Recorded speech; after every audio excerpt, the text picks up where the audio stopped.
दूध न वापरता बिस्किटपेक्षा खुसखुशीत बनणारी आणि अजिबात तेलकट न होणारी शंकरपाळी कशी बनवायची ते पाहूयात.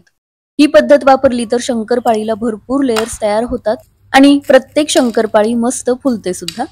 तुपाचं योग्य प्रमाण वापरलं तर शंकरपाळी तेल जास्त पित नाही.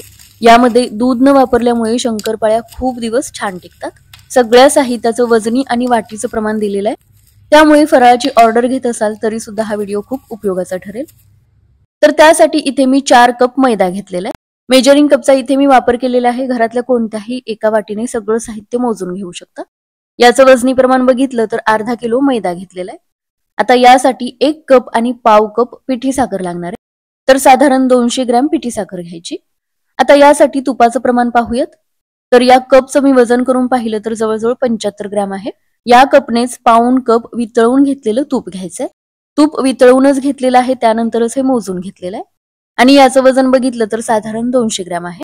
तर साधारण 125 ते 130 ग्रॅम आपल्याला वितळवून घेतलेलं तूप घ्यायचंय. आता यातलं पाव कपला 1 चमचाभर कमी तूप या कपमध्ये मी काढून घेतलं. तर हे पहा, जवळजवळ पाव कप हे वेगळं तूप काढून घेतलेलं आहे. याचं पीठ मळून घेताना तुपाचा वेगळ्या पद्धतीने आज आपण वापर करणार आहे.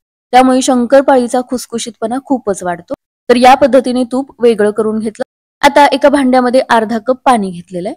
यामध्ये पाव कप मध्ये काढून उरलेलं जे तूप होतं ते काढून घेतलं. तर पाण्यामध्ये हे उरलेलं तूप मी काढून घेतलेलं आहे. आता यामध्ये सगळी पिठी साखर घेतली. पिठी साखर यामध्ये आपल्याला विरघळवून घ्यायची. आता हे पाणी आपल्याला गरम करायची सुद्धा काहीच गरज नाही, कारण साखरेचा वापर न करता इथे मी पिठी साखर वापरलेली, त्यामुळे पटकन विरघळली जाते. पाणी गरम करून घ्यायची काहीच गरज लागत नाही. तर हे पहा, साखर तूप आणि पाण्यामध्ये व्यवस्थित विरघळलेली आहे. आता थोडा थोडा मैदा चाळणीमध्ये घेऊन चाळून घ्यायचा. शंकरपाळीसाठी मैदा शक्यतो चाळूनच वापरायचा. तर थोडा थोडा मैदा चाळणीमध्ये घेऊन सगळा मैदा चाळून घेतला. सगळ्या साहित्याच्या एवढ्या प्रमाणात शंकरपाळी अजिबात बिघडत नाही. आता मैद्यामध्येच चवीपुरतं मीठ घेतलेलं आहे आणि थोडीशी वेलची पूड आणि जायफळाची पूड सुद्धा चाळून घेतलेली आहे. वेलची सोबतच थोडंसं जायफळ वापरल्यामुळे शंकरपाळीला फ्लेवर मस्त येतो. तर या सगळ्या गोष्टी आता चाळून घेतलेल्या आहेत. हे सगळं चांगलं मिक्स करून घेतलं. आता शंकरपाळी खुसखुशीत होण्यासाठी यामध्ये आपल्याला गरम तुपाचं मोहन घालायचंय. तर पाव कपला 1 चमचा कमी तूप जे काढून घेतलेलं होतं ते सगळं तडका पॅन मध्ये घेतलं. आता हे कडकडीत गरम केलेल्या तुपाचं मोहन मैद्यावरती घेतलं. चमच्याच्या साह्याने सगळं चांगलं मिक्स करून घेतलं. थोडंसं थंड झालं की हातानेच मैदा चोळून घ्यायचा. यामुळे हे तूप सगळ्या मैद्याला व्यवस्थित लागलं जातं. तर या पद्धतीने थोडंसं तूप पाण्यामध्ये मिक्स करून घेतलं आणि उरलेल्या तुपाचं मोहन वापरलं. या पद्धतीमुळे शंकरपाळीला अतिशय खुसखुशीतपणा येतो आणि महत्वाचं म्हणजे शंकरपाळी तेलामध्ये सुद्धा अजिबात विरघळत नाही. आता मैद्यामध्ये तूप, साखर आणि पाण्याचं हे मिश्रण थोडं थोडं घ्यायचं आणि घट्टसरच हे आपल्याला भिजवून घ्यायचं. यामध्ये साखर आणि तूप असल्यामुळे लगेचच याला दाटसरपणा येतो. त्यामुळे असं थोडं थोडं हे पाणी घालायचं, छान असं मळून घ्यायचं. म्हणजे तूप आणि हे साखरेचं पाणी मैद्यामध्ये व्यवस्थित मुरलं जातं आणि त्यामुळे शंकरपाळीला चव सुद्धा एकसारखी आणि छान येते. तर या पद्धतीने सगळं पाणी यामध्ये घालून मळून घेतलेलं आणि हे पहा, साधारण अशी याची कन्सिस्टन्सी आलेली आहे. आता यावरती झाकण ठेवून अर्धा तास तरी याला रेस्ट द्यायची. शंकरपाळीचं पीठ व्यवस्थित भिजलं गेलं तर तेलामध्ये टाकताच शंकरपाळी छान फुलते आणि आतून सुद्धा भरपूर पदर सुटतात. तर अर्धा तासानंतर हे आणखी दाटसर झालेलं आहे आणि हे पहा, आतमध्ये याचे आता लेयर्स तयार व्हायला सुरुवात झालेली आहे. शंकरपाळीसाठी असंच घट्टसर पीठ आपल्याला करून घ्यायचंय. यापेक्षा सैलसर भिजवून घेतलं तर पाहिजे तशा लेयर्स तयार होत नाहीत आणि खुसखुशीतपणा सुद्धा आपल्याला पाहिजे तसा येत नाही. आता याचे 2 किंवा 3 भाग करून घ्यायचे. एक एक भाग घेऊन हाताने असंच एकत्र आणायचं. आता हे आपल्याला लाटून घ्यायचंय, तर लंब गोलाकार आकारामध्ये शक्यतो लाटून घ्यायचं. पीठ घट्टसर असल्यामुळे याच्या बाजूंना खूप भेगा पडतात. तर ते हाताने व्यवस्थित करून पुन्हा हे लाटून घ्यायचं. लंब गोलाकार किंवा आयताकृती आकारामध्ये लाटून घ्यायचं आणि या पद्धतीने दोन्ही बाजूनी असं दुमडून घ्यायचं. आता हे पलटून घेऊन हातानेच एकत्र करायचं आणि पुन्हा लंब गोलाकार किंवा आयताकृती आकारामध्ये लाटून घ्यायचं. तर 2 ते 3 वेळा असंच दुमडून घेऊन पुन्हा लाटून घेतलं आणि त्यानंतर चौकोनी किंवा आयताकृती आकारामध्ये लाटून घेतलं. बाजूला जास्त भेगा पडल्या असतील तर हातानेच व्यवस्थित करून घ्यायचं. साधारण या जाडीचं आपल्याला हे लाटून घ्यायचंय. जर जास्त जाड शंकरपाळी नको असेल तर थोडंसं कमी सुद्धा जाडीला लाटून घेऊ शकता. आता हे कट करून घेण्यासाठी शक्यतो पिझ्झा कटरचा वापर करायचा नाही, तर अशी व्यवस्थित धार असलेली सुरीच वापरायची. याच्या चारी बाजू अगोदर मी कट करून घेतल्या.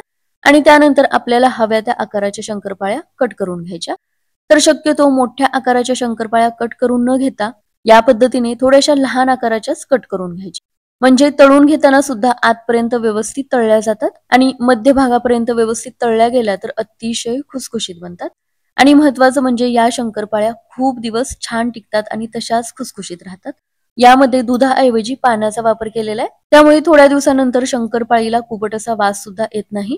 तर या पद्धतीने सगळ्या शंकरपाळ्या कट करून घेतल्या आणि तुम्ही पाहू शकता लेयर्स करायच्या थोड्याशा खास पद्धतीने याला आतून किती लेयर्स तयार झालेले आहेत। तर या सगळ्या शंकरपाळ्या आता एखाद्या प्लेटमध्ये काढून घ्यायच्या।